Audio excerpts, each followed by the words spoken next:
Right, now we're going to go through those messages, and that should be the final nail in the coffin in this whole Andrew Tate saga. Well, for now at least. Now, I was able to obtain about 100 images from this leak, with half of them coming from the war room that Andrew Tate and his brother probably runs, and the other half coming from personal messages. Now, this seems to be a discussion group between Andrew Tate and some of his upper echelon followers. They talk about strategies, they talk about things that they're going through, what they're planning to do, etc. For example, right here, he's discussing how he should approach the situation with the girl he had sex with on the Fresh and Fit show. Now, I typed Andrew Tate and girl on Fresh and Fit, and this is the one that came up. So I assume this is the girl. And what his strategy seems to be is that he approaches these women, he sleeps with them, and then he prospects them. If you're a salesman, you know what I mean by prospecting. But he does this to see if they're going to be easy marks for him to lure into his network. If the girl has some level of integrity or backbone, he doesn't waste his time with them. However, if they seem impressionable, or they seem like they are falling in love with him, or they idolize him, or they're gold diggers, or whatever it may be, he dives in with them, using all the techniques he discussed earlier. I'm not going to read through all of them, but you can see through the messages that come up every couple of seconds. And I'll be honest with you, the ones that you've seen so far at this point are very, very mild in comparison to what comes later on. Now, other than jerking off Tate's ego, there's a mix of both people asking for help or assistance or advice and Tate bestowing them with it, and then Tate giving them just random words of wisdom on his tactics and what he's doing currently. In this one on the screen, you can see his strategy for how he deals with his harem. After having sex with them to make them fall in love with him, he eventually starts to withdraw and then tries to put them in a situation where they have to crave him, citing the distance in quotation marks because he travels a lot as the reason why he can't go to them. And then he pushes them onto the whole, well, maybe you should get into the business that I'm in so you can come and see me. Then some of the guys in the group chat just start bashing women or just being toxic, and Andrew Tate just kind of brushes along to the next thing to keep the conversations going, showing off the girls that he's currently prospecting or that he already has in his grasp. Then this Nathan R guy starts to bash the women, saying that their friendships are fake, and he's not exactly wrong about that, especially when you remember that most of these girls are actually in love with Andrew and want to be his main girl and are auditioning for that. Now, after stroking his and his brother's ego and then being affirmed by his followers, Tate then starts to update his group about the things going on behind the scenes with one of his girls. Now, this is where the important stuff starts to happen. As you can see, there is an image shared by Tate.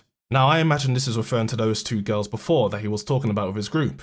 Now, in an attempt to control the minds of one of the girls, he acknowledges that this woman does not have the support network that she had back home, probably due to his manipulation and her stupidity, and then creates the conditions for a fictitious event that will spark an argument in their relationship. Now, this fictitious event is about her working in a sex club when she was back in her hometown. This girl admitted that she has lost her support network because they didn't like her moving away to where Andrew lives. And Andrew plays on this, knowing that she can't go back home to her family or her friends, and knowing that this sex club thing is false because he created it himself. He then refuses to respond. This is a manipulation tactic that he uses to control the psyche of this girl, this Jasmina woman. Him threatening to end the relationship with her puts her in a terrible spot as she has nowhere else to go, and Tate is aware of this fact. After playing the waiting game to let the pressure sink into Jasmina, Tate then starts to respond, but this time setting the conditions that she will not be allowed to leave to go back home, something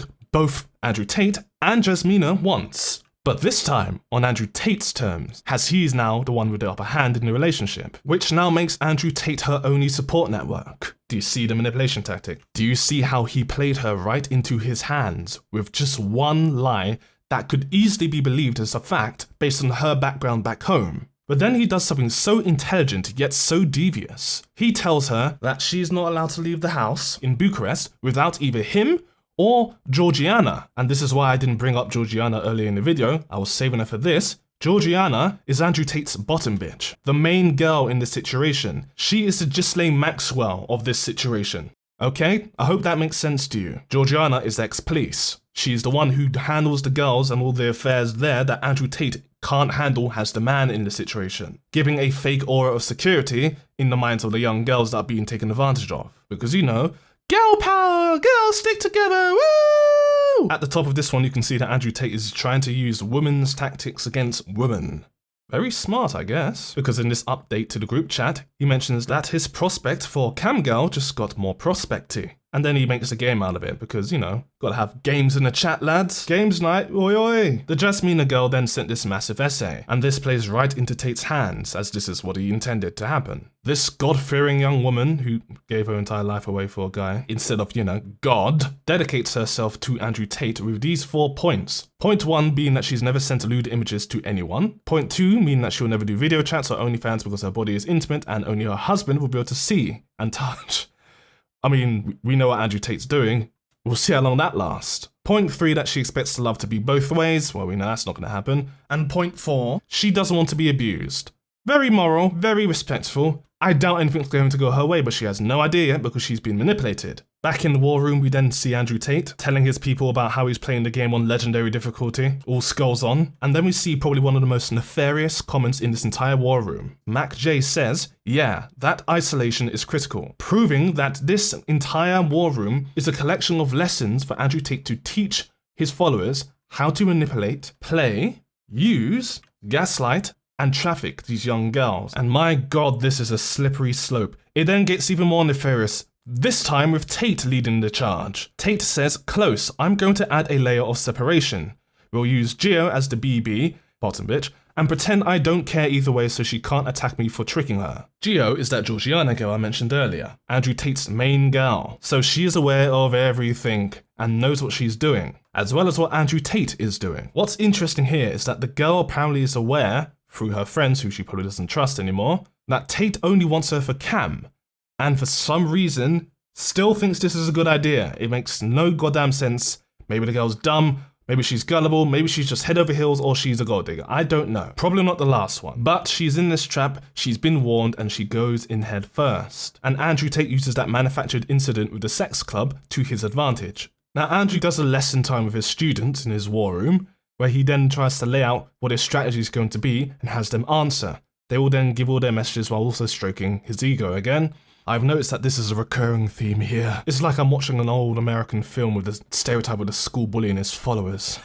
It's just quite difficult to get through. But after talking about how instinctively girls like to shit test men, and how he's aware of the fact that she's trying to appear to be the good girl to him, we see the second nefarious moment. Tate says, she's broke.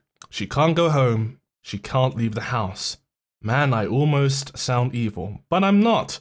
I'm a shepherd, leading the sheep. She doesn't realize that following me makes life better for her. Who the hell is this guy? Emperor Palpatine? Like, I'm not even sure what's worse in this entire thing. It's unfathomable that he would even say such a thing, so brazen. Or that his followers smile and clap at this and say, yay, top G, woo, Gillum, put those bitches in their place. Like, you guys are also technically sheep in this as well, you know? Like, oh, this is just horrendous. The image that Tate shared to the group chat is a screenshot taken from his conversation with Georgiana regarding Jasmina. You then learn that she has no money. She's waiting to get a card from Andrew Tate, and she craves cigarettes, so she's an addict. Interesting. I guess her nicotine addiction is something Andrew can control. And all this does is show how nefarious Andrew Tate really is as an individual. Now she's trapped, he can put an ultimatum straight in front of her, leaving her almost no choice but to comply. Comply into this tyranny. And boom, checkmate. Without even noticing that she's being manipulated into this situation, she says she's not leaving, which is exactly what Tate wants. And it seems Mac J also agrees that this is like chess. So well done, Andrew.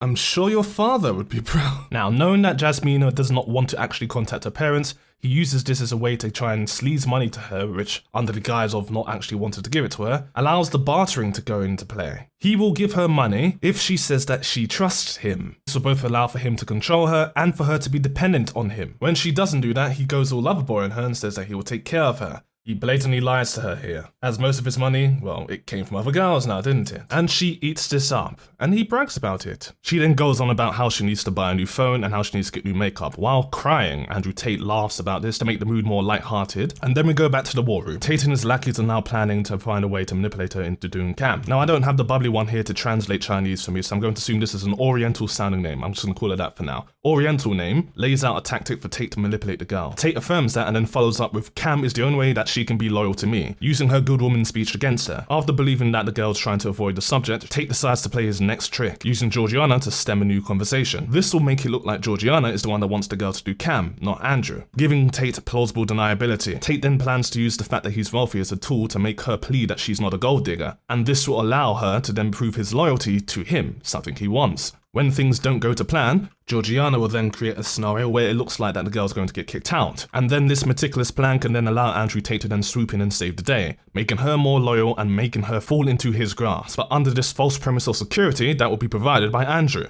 And she'll be more likely to do cams that way, as it's her only option. And then we see Nefarious Moments Part 3. In an attempt to manipulate this girl further, Tate and Georgiana create a fake convo that will allow Tate the plausible deniability I mentioned earlier, whilst also appearing to love her and want the best for her. Georgiana is actually the one that wants to get her into the big bad cam business, and Tate only does this because he wants the best for her.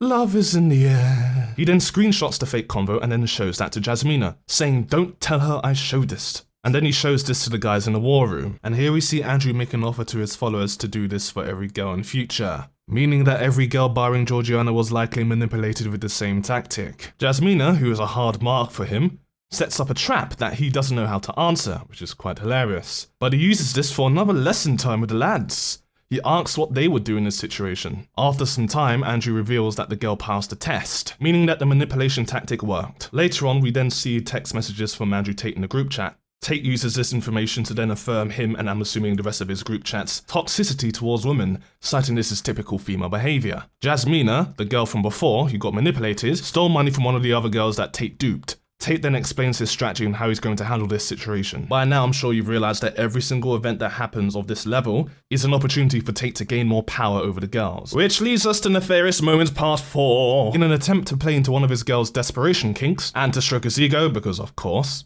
Andrew Tate shows these two images to the group chat. Now, Andrew doesn't show the name of this girl in the group chat, so we have to take this with a grain of salt, as this could just be fake and a way to make the guys big him up so they give him more money, probably. But this girl's basically fine with Andrew sleeping with other women and believes that he deserves this. Oriental Name then lays out the whole protocol for the PhD and the pickup artist protocol, to which Tate responds, "Lit, bruv." Tate then shows to the group chat that the Ibiza asset he has agreed to do OnlyFans. I'm sure you guys saw the ego stroking he got for that. And then he shares several more screenshots. The point of these messages are basically that the girls degrade themselves to such level after being withered down by Andrew Tate's manipulation that they essentially concede ownership of their minds and bodies to him. This is how he locks them down. He makes them suffer from the withdrawal symptoms of not having the top G there to give them the dick. And because they're so desperate for approval, validation, and a less conscious but significant extent, money, they give their entire essence to Andrew. I know this is partially their fault, but this is actually rather heartbreaking to see. And let's be honest, to any guy out there who's experienced this level of depravity from women, it's usually based upon consensual, honest truths, not lies and manipulation. Seeing these girls do all these things without even knowing that they are being trafficked is just...